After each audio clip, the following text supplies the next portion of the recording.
Welcome to my interview with Alexander Karim from Gladiator II, which also stars Paul Mescal, Pedro Pascal, and Denzel Washington. Enjoy. Tell me about Ravi, because of course your character reminded me of the Jimon Hansu character in the original one. Yeah. But I felt that you as a doctor, you had a more like flushed out storyline. So can you just share just what you brought to this sequel? Well, so Ravi is, like you say, is the cut man, the doctor for the gladiators, and the way that I saw it, the sequel is about really what it is. It's about a young boy who feels abandoned by his parents. Right, his dad died and his mom abandoned him, is what he thinks.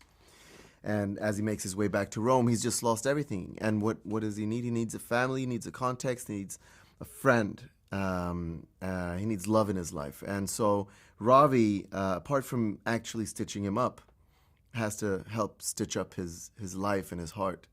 And so that's how I saw my job. I saw it not as some kind of a sage or wise man, more like it's a young man in need of a buddy. And that's what I loved about our scenes, is that they've got that sort of everyday feel to them. That sort of old man. What do you mean, old man? And yes, there's sort of a camaraderie there that I really enjoyed amidst all the chaos in Lucius's life. It's really nice for him to just have a buddy to, shoot the breeze with. I was so shocked to find out that Paul is only 28. I saw in a previous interview that you mentioned just his maturity and just describe working with someone so young, that is like leading this film and you two's interaction.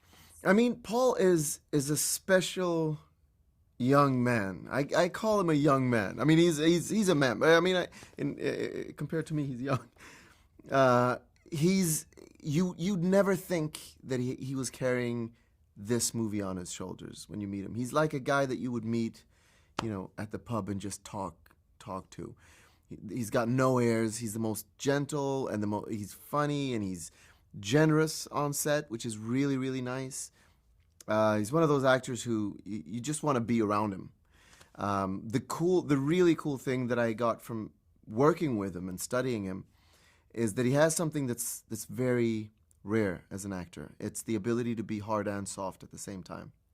Mm-hmm. And you would see that in someone like Marlon Brando or a young Pacino, or it's that ability to be completely threatening and completely soft and vulnerable at the same time. It's that sort of it's not the superhero. I'm a man of steel.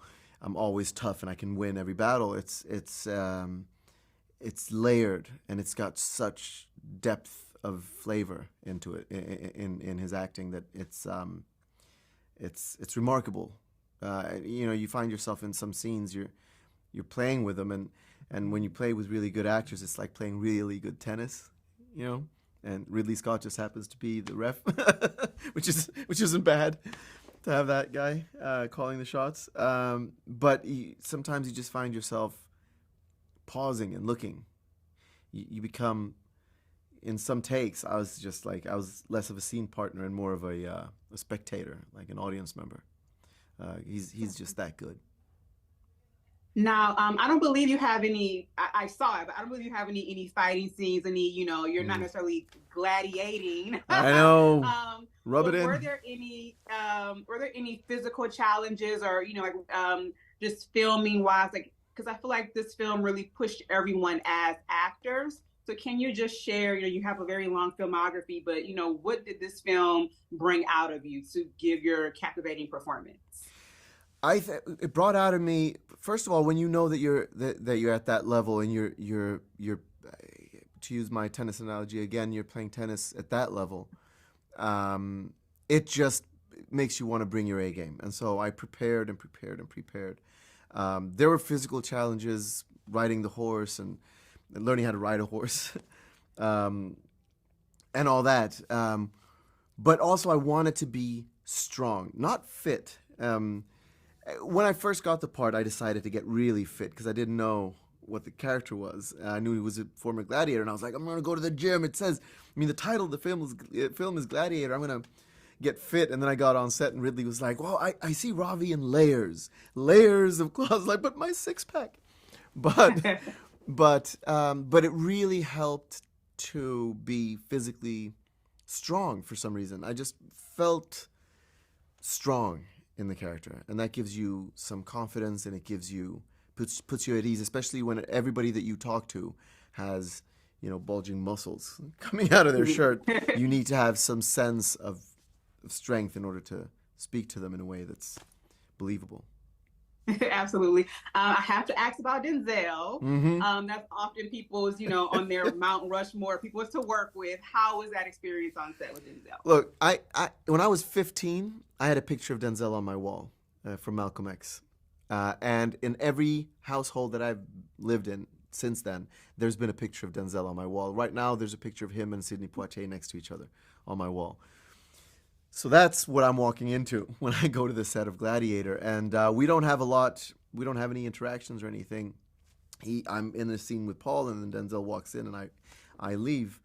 But rehearsing that scene, when Denzel first walks on set, and you're like, oh my God. You're not going to gush. You're not going to selfie time. It's not that. It's just that you're looking at it, and you're like, there's the guy. He's the reason that I'm an actor. He's the reason when I was 15 years old that I looked at that poster of Malcolm X and said, okay, so they're letting us do that now. I can look like this and get to do that. That wasn't possible before. Sure, you had your Sidney Poitier and but that wasn't, it just didn't happen. It just did not happen. And he opened that door for, there would be no actors of color in Sweden today if it wasn't for Denzel Washington. And so when he walks into the room, you're like, oh my Lord, how, you stop breathing for a second. My eyes, for some reason, automatically dropped to his sandals. And I was like, oh my God, I'm looking at Denzel's pinky toe. He's got a pinky toe. It's like, you need to find a way to humanize him. But yeah, and then, I got to watch him do a scene, which was, one of the absolute highlights of my, not just my acting career, but my life. Absolutely. Well, thank you so much for your time and Thank you. Talents. Congratulations. Thank you so much. And I know it's going to be a box office success. And I'll see you for Gladiator 3. Oh. See you again. All right. Take care. Bye. Nice to meet you. You too.